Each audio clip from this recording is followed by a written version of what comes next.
আজিৰ সভাত আমাৰ মাজত উপস্থিত অসম চৰকাৰৰ সন্মানীয় মন্ত্ৰী শ্ৰী কৃষ্ণেন্দু পাল ডাঙৰীয়া, দিছপুৰ সমষ্টিৰ সন্মানীয় বিধায়ক অতুল বৰা ডাঙৰীয়া, আমাৰ নাবাৰ্ডৰ CGM শ্ৰী লোকেন দাস ডাঙৰীয়া, একুৱাটেক পাৰ্কৰ ডিৰেক্টৰ কলংকপিলিৰ ডিৰেক্টৰ শ্ৰী জ্যোতিষ তালুকদাৰ ডাঙৰীয়া, অসম ফিচাৰী উন্নয়ন নিগমৰ উপাধ্যক্ষ নবাৰুণ মেধি ডাঙৰীয়া, উপস্থিত আমাৰ বিষয়াসকল, সুধী মণ্ডলী, আইমাতৃসকল, যুৱক যুৱতী, বন্ধু বান্ধৱীসকল, সোণাপুৰৰ বগীবাৰীত ভাৰতবৰ্ষৰ প্ৰথমখন একুৱাটেক পাৰ্কৰ শুভ উদ্বোধনী অনুষ্ঠানত থাকিবলৈ পাই আমি সকলো সঁচাই আনন্দিত। এই একুৱাটেক পাৰ্কখন নিৰ্মাণত সহযোগিতা আগবঢ়োৱা নাবাৰ্ড, ICAR CIF-এ, অসম চৰকাৰৰ মীন বিভাগ, চেলকো ফাউণ্ডেশ্যনৰ লগতে নলেজ পাৰ্টনাৰ GIZ-ৰ সমূহ বিষয়ববীয়াক মই আন্তৰিক অভিনন্দন জনাইছোঁ। আজি আমাৰ নাবাৰ্ডৰো প্ৰতিষ্ঠা দিৱস। অসমৰ গ্ৰাম্য অঞ্চলৰ আন্তঃগাঁথনি, কৃষি আৰু সহযোগী খণ্ডসমূহ তথা সমবায়ৰ বিকাশত নাবাৰ্ডে এটা গুৰুত্বপূৰ্ণ ভূমিকা গ্ৰহণ কৰি আহিছে।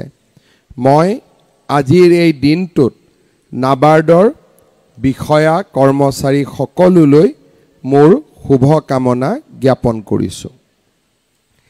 আমি সকলোৱে জানো যে অসম এখন নদী মাতৃকা দেশ আৰু তাৰ লগতে আমাৰ ৰাজ্যখনত বিল, খাল, ডোং আৰু পুখুৰীৰে পৰিপূৰ্ণ হৈ আছে। কিন্তু তাৰ পিছতো আমি কেইবাটাও দশক অন্ধ্ৰ প্ৰদেশৰ পৰা অহা মাছেৰে আমি আমাৰ ৰাজ্যৰ মীন উদ্যোগৰ চাহিদা পূৰণ কৰি আহিছিলোঁ।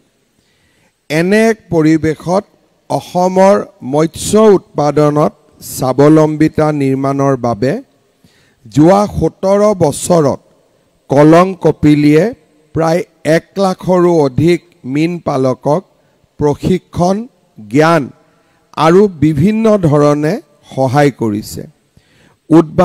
উদ্ভাৱনীমূলক প্ৰযুক্তিৰ প্ৰৱৰ্তন আৰু বহনক্ষম পদ্ধতিৰ প্ৰয়োগৰ জৰিয়তে কলংকপিলিয়ে অসমৰ মীন পালকসকলৰ বাবে এটা প্ৰেৰণাৰ স্ৰোত হিচাপে পৰিণত হৈছে।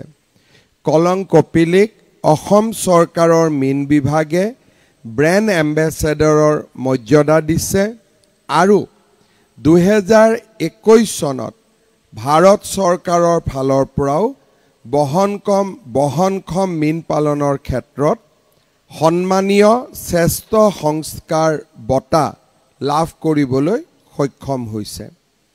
কলংকপিলিয়ে নাবাৰ্ড, UNDP, GIZ আৰু অসম চৰকাৰৰ সৈতে একেলগে কাম কৰি তৃণমূল পৰ্যায়ত জীৱিকাৰ সুযোগ বৃদ্ধি কৰিছে।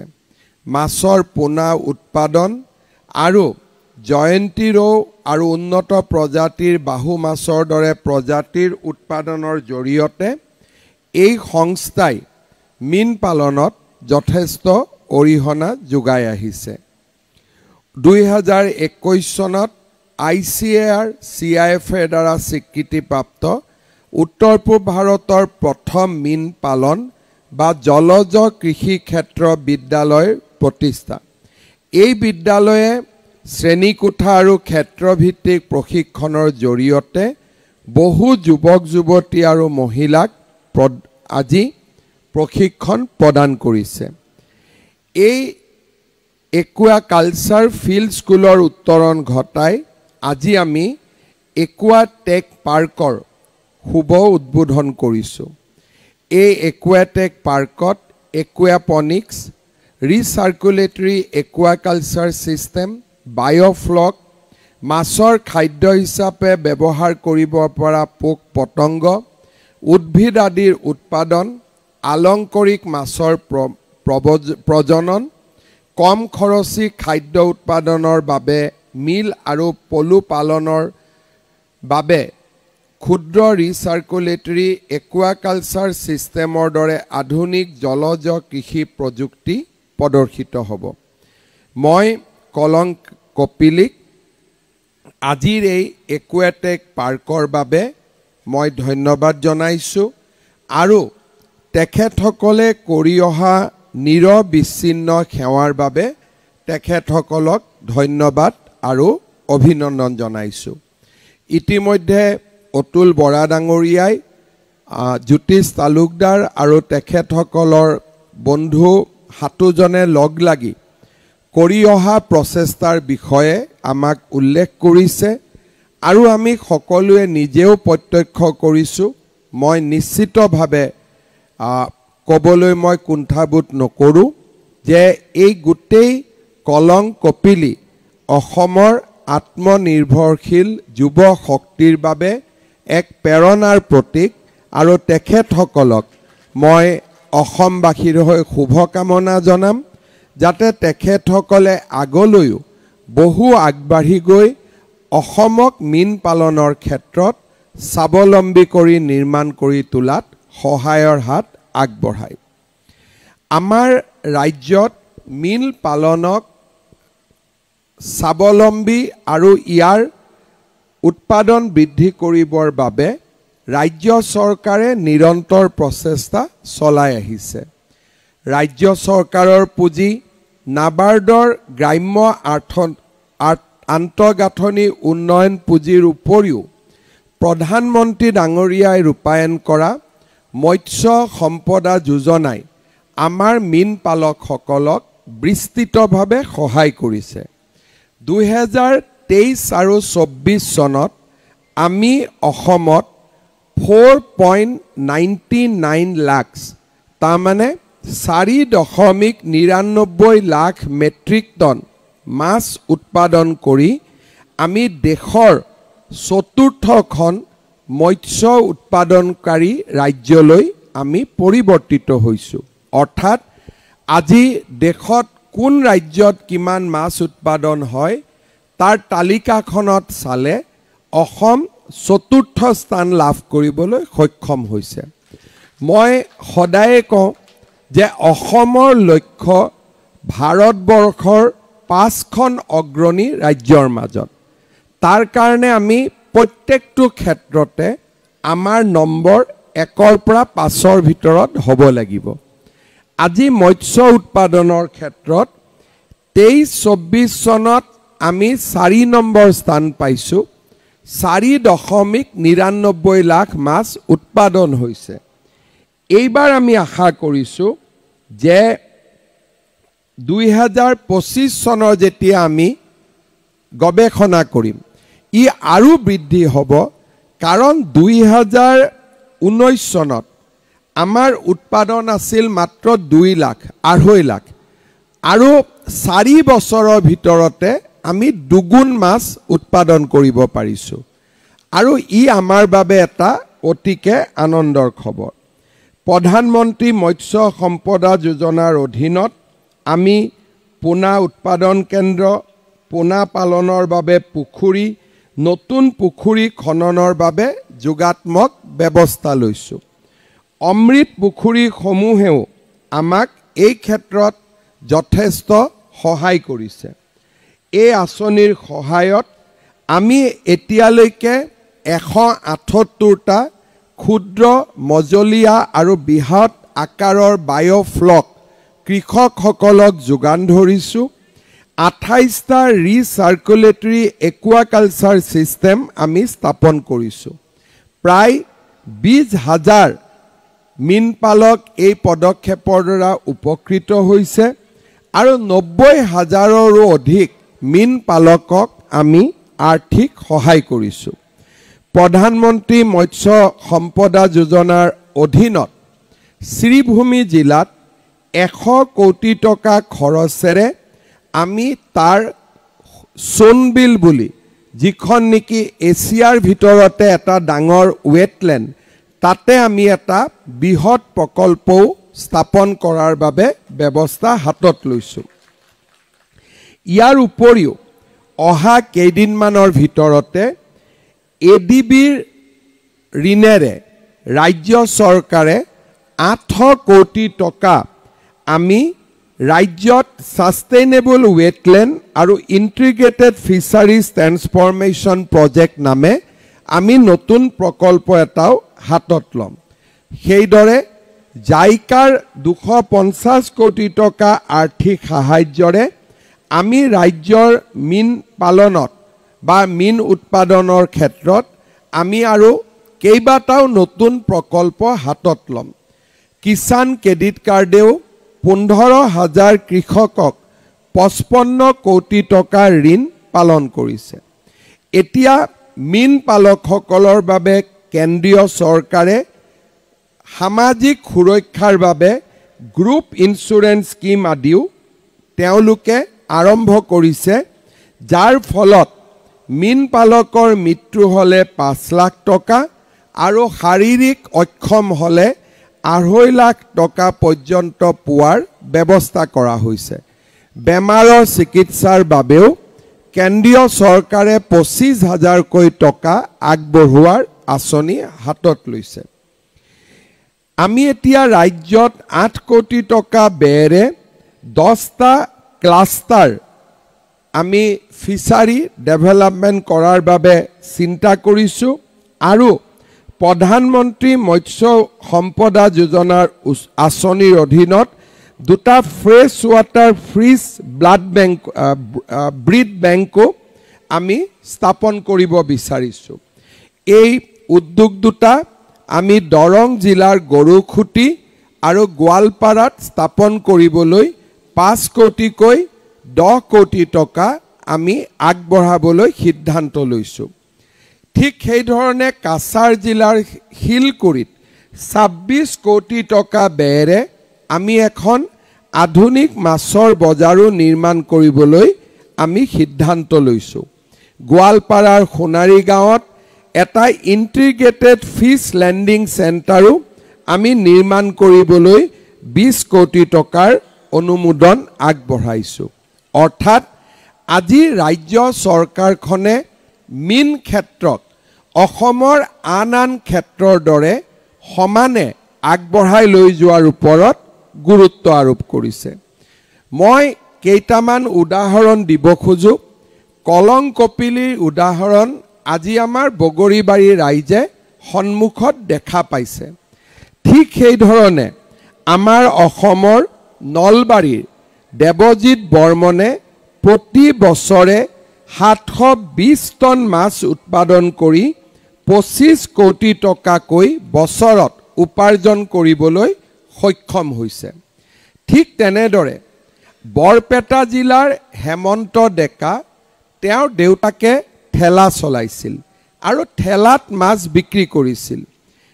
এই হেমন্ত ডেকাই 18 বছৰ বয়সত তেওঁ বিভিন্ন মাটি লিজ লৈ 2খনকৈ মীন পাম গঢ়ি লাভ উপাৰ্জন কৰিবলৈ সক্ষম হৈছে। শোণিতপুৰ জিলাৰ বিশ্বজিৎ বৰাই আজি 1.20 হেক্টৰ মাটিত মাছ পালন আৰু বিভিন্ন ধৰণৰ খেতি কৰি তেওঁলোকে 5 লাখ টকাকৈ উৎপাদন কৰিবলৈ সক্ষম হৈছে। ঠিক তেনেকৈ বৰপেটাৰ মৎস্যপালক ফটিক আহমেদ, কাছাৰ জিলাৰ সুদীপা দে, তামোলপুৰৰ কাহিবাৰীৰ হৰেন্দ্ৰনাথ ৰাভা, যোৰহাটৰ কৃষ্ণা গগৈ, গোলাঘাট জিলাৰ ললিত দত্তৰ দৰে মৎস্যপালক আজি নৱপ্ৰজন্মৰ আদৰ্শত পৰিণত হৈছে। এই নামকেইটা মই এইকাৰণে মেনশ্যন কৰিছোঁ যে মৎস্য উৎপাদনৰ জৰিয়তে আমাৰ অসমৰ যুৱ শক্তি স্বাৱলম্বী হ'ব পাৰে। বৰ্তমান ৰাজ্য চৰকাৰে ফিচাৰী আমাৰ ৰহাত থকা ফিচাৰী কলেজৰ পৰা পাছ কৰা স্নাতক ডিগ্ৰীধাৰীসকলক নিজৰ ভৰিৰ ওপৰত নিজে থিয় হ'বলৈ 5 লাখ টকাকৈ মুখ্যমন্ত্ৰীৰ আত্মনিৰ্ভৰ অসম অভিযানত আগবঢ়াইছে আৰু মৎস্য পালকসকলেও মুখ্যমন্ত্ৰীৰ আত্মনিৰ্ভৰ অসম অভিযানত 2 লাখ টকা কৰি বেংকৰ ঋণ নহয় অনুদান 2 লাখ টকাকৈ পোৱাৰ ৰাস্তাও আমি মুকলি কৰি দিছোঁ। অহা সেপ্টেম্বৰ মাহত 1 লাখ এনে যুৱকে চৰকাৰৰ পৰা 2 লাখকৈ টকা লাভ কৰিব। অৰ্থাৎ জ্যোতিষ তালুকদাৰে যি উল্লেখ কৰিছিল যে এসময় তেওঁ 15,000 টকা বেংক ঋণ লোৱাৰ বাবে কষ্ট পাবলগীয়া হৈছিল, কিন্তু আজি প্ৰধানমন্ত্ৰী ডাঙৰীয়া, ৰাজ্য চৰকাৰ, নাবাৰ্ড এই সকলোৱে আমাৰ স্থানীয় ৰাইজৰ বাবে বহুখিনি সুবিধা আগবঢ়াইছে যাতে টকা বা পুঁজি ইয়াৰ প্ৰতিবন্ধকতা হ'ব নোৱাৰে। মই সোণাপুৰৰ পৰা তেতেলীয়া হৈ বগৰীবাৰীলৈ আহোঁতে দেখিছোঁ যে আমাৰ ইয়াত ইমান উন্মুক্ত পথাৰ আছে আৰু আমাৰ ইয়াত অপৰ্যাপ্ত মাটি আছে। এই মাটিবোৰ আমি খালী হৈ পৰি থাকিব দিব নালাগে। আমাৰ অসমত যিকোনো প্ৰকাৰে মাছ উৎপাদনে হওক, গাহৰি পালনে হওক, কুকুৰা কণীৰ উৎপাদনে হওক বা সৰিয়হৰ উৎপাদন হওক, পাম অইল হওক, আমি পেপচিয়ে নলবাৰীত উৎপাদন গোট গঠন কৰাৰ পিছত তেওঁলোকে অসমত 90 লাখ মেট্ৰিক টন আলু কিনিব বিচাৰিছে। আমি তেওঁলোকে আলু খেতিৰ কাৰণে সহায়ো কৰিব বিচাৰিছে। অৰ্থাৎ অসমৰ মাটি এতিয়া চন পেলাই থৈ দিয়াৰ আজি সময় নহয়। আজি আমাৰ ৰাজ্যখনত এটা কৃষি ভিত্তিক অৰ্থনীতি আমি নিৰ্মাণ কৰি তুলিব লাগে। আপোনালোকে যদি কেতিয়াবা আমি অসমত সকলোৱে এটা সময়ত সকলোকে সমালোচনা কৰিছিলোঁ, কেতিয়াবা যদি কোকৰাঝাৰৰ শ্ৰীৰামপুৰ গেট আৰু আমাৰ ধুবুৰী জিলাৰ অসম বেংগল সীমান্তত আপোনালোকে থিয় হয়, আপোনালোকে দেখিব অসমলৈকে ট্ৰাকবিলাক ভৰ্তি হৈ আহে, সামগ্ৰীৰে পূৰ্ণ হৈ আহে আৰু ঘূৰি যাওঁতে ট্ৰাকবিলাক খালী হৈ ঘূৰি যায়। তাৰমানে আমি যদি ভাৰতবৰ্ষৰ অংশীদাৰ নহ'লোহেঁতেন, আমি ইয়াত চব্জিখিনিও ভাল কৰি খাব নোৱাৰিলোহেঁতেন। আজি কোনোবাই আমাক পঠাই দিয়ে কাৰণেহে আমি ইয়াত গাখীৰ খাওঁ, আমি ইয়াত ফল মূল খাওঁ, আমি ইয়াত মাছ খাওঁ, আমি ইয়াত গাহৰি খাওঁ। মাছৰ ক্ষেত্ৰত আমি আত্মনিৰ্ভৰ হৈছোঁ, কিন্তু মাছৰ খাদ্য পশ্চিমবংগৰ পৰা নাহিলে আমাৰ ইয়াৰ মাছবোৰ জীয়াই থাকিব নোৱাৰিব। অৰ্থাৎ আজি ফিছাৰী ক্ষেত্ৰত আমি মাছ উৎপাদনত স্বাৱলম্বী হ'লেও মাছৰ খাদ্য উৎপাদনত আমি এতিয়াও আন ৰাজ্যৰ ওপৰত নিৰ্ভৰশীল হৈ আছোঁ। আমাৰ ৰাজ্যখন সেইদিনাখন নদন বদন হৈ পৰিব যিদিনাখনলৈ অসমলৈ যিমান ভৰ্তি ট্ৰাক আহিব তাতকৈ বেছি ভৰ্তি ট্ৰাক আমি যদি অসমৰ বাহিৰলৈ পঠাব পাৰোঁ। আজি আমাৰ গোলাঘাটত, নুমলীগড়ত খেতিয়কে ৰঙালাও উৎপাদন কৰিছে, বাহিৰলৈকে পঠাইছে। আনাৰস বাহিৰলৈকে গৈছে আৰু আমাৰ জহা ধান বা আমাৰ ৰঙা ধান আজি বাহিৰলৈকে পঠাই বহু কৃষক উপকৃত হৈছে। আজি পুঁজিৰ অভাৱ নাই, মাত্ৰ আমাক ইচ্ছা শক্তি লাগে যে আমি অসমখনক শস্য শ্যামলা এখন ৰাজ্যলৈ ৰূপান্তৰ কৰিম। কলং কপিলী এনে স্বাৱলম্বী অসমৰ বাবে এক আদৰ্শ স্বৰূপ। কলং কপিলী, জ্যোতিষ তালুকদাৰ, তেওঁৰ বন্ধুসকলে যিটো কাম কৰিব পাৰিছে, চৰকাৰী চাকৰি এটা এৰি আহিও নিজৰ ভৰিৰ ওপৰত নিজে দি থিয় দিব পাৰিছে। মই ভাবোঁ আমাৰ ৰাজ্যৰ আন যুৱকসকলেও জ্যোতিষ তালুকদাৰৰ পথ নিশ্চিতভাৱে অনুকৰণ কৰিব পাৰে আৰু সেই ক্ষেত্ৰত আমাৰ যুৱ সমাজ নিশ্চিতভাৱে আগবাঢ়ি আহিব লাগিব। আজি এই একুৱা পাৰ্কৰ শুভ উদ্বোধনীৰ দিনা মই পুনৰ এবাৰ অসমৰ যুৱ শক্তিক